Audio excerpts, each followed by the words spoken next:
The limits of the function 1 over x are so important that it deserves its own video. Let's look at this limit. Let's consider the fact that x is going to infinity. That means that we're way out here on the right part of the graph. The corresponding y values are becoming 0, so the value of the limit is 0.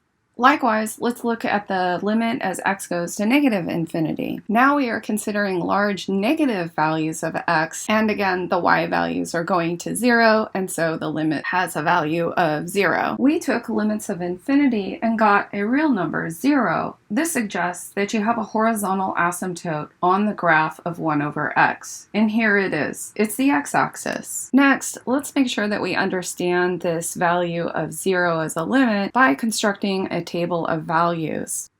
If x goes to infinity, then x is growing in x values. Let's put into this table 10, 100, and 1,000, and then let's calculate those values for y.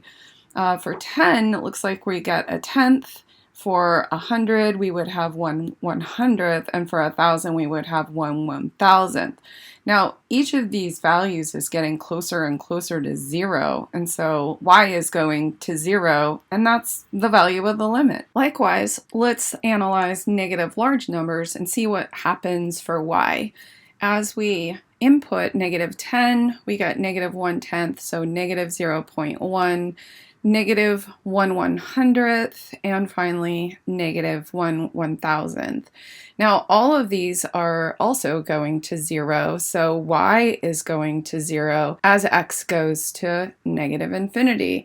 And that would be then the result of our limit. So we've shown two different methods for finding the limit of 1 over x. One by a graph and the other by a numerical table. It's important to understand limits in multiple ways, and I hope that this helps. Thanks for watching, and stay tuned for more great math videos.